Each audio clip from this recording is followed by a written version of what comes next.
And you can give multiple examples how the media is playing games. And today they say that Islam is the religion which was spread by the sword. A very good reply is given by Deleuze O'Leary in his book, Islam at the Crossroad, on page number 8.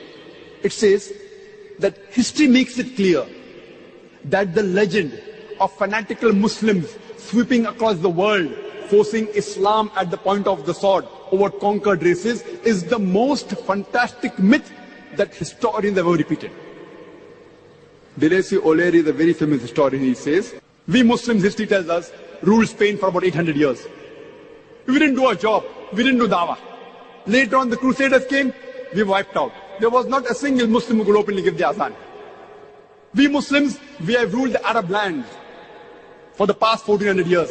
For a few years, the Britishers came. For the few years, the French came. But we Muslims have been the lord of the Arab land for the past 1400 years. Yet today, statistics tell us there are 14 million Arabs who are Coptic Christians. Coptic Christian means Christians in generations. If we wanted, we could have converted every Arab into Islam by the point of the sword. We didn't do it. These 14 million Coptic Christians in Arab land, they are bearing witness, they are giving shahada that Islam wasn't spread by the sword. We Muslims, we ruled India for about 1,000 years. Today, more than 80% of the Indians, they are non-Muslim. If we wanted, we could have converted every Indian at the point of the sword. We didn't do it. Islam does not give us permission. These 80% non-Muslim Indians, they are giving shahada. They are bearing witness that Islam wasn't spread by the sword. Which Muslim army went to the east coast of Africa? Which Muslim army went to Indonesia, which has the largest population of Muslims? Which Muslim army went to Malaysia, which has more than 50% Muslim? Which army? Which sword? It is the sword of the intellect. As Allah says in Surah Nahl, chapter number 16, verse number 125, "Udu ila sabili rabbika bil hikmah wal ma'adit al hasna wajadilhum billati ahsan." Invite all to the way of thy Lord with wisdom and beautiful preaching, and argue with them and reason with them in the ways that are best and most gracious. There was an article, a survey done by Rajesh Almanic yearbook in 1984. It was repeated in the Plain Truth magazine. A survey was done about the increase in the major world religions in a span of 50 years from 1934 to 1984. And number one, the maximum increase was in the religion of Islam, 235%. Christianity, only 47%. I'm asking the question, which war took place in the span of 50 years between 1934 and 1984, which converted millions of non-Muslims to Islam? Which war? Which war?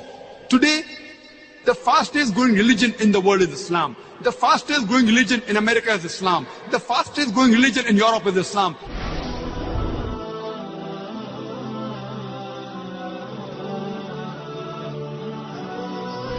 I'm asking, who is forcing these Americans, these Europeans, to accept Islam at the point of the sword?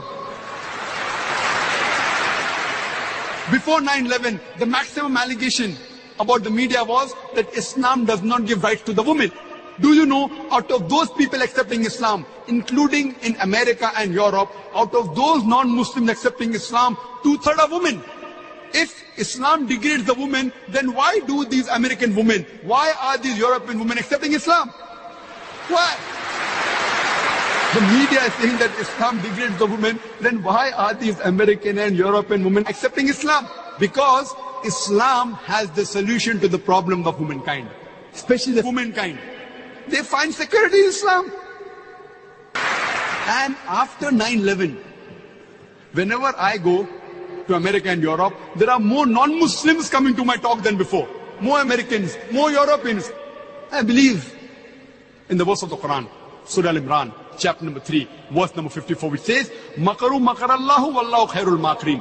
They planned and plotted, Allah too planned. Allah is the best of planner. After 9/11, in the span of 9 months, in USA alone, 34,000 Americans accepted Islam.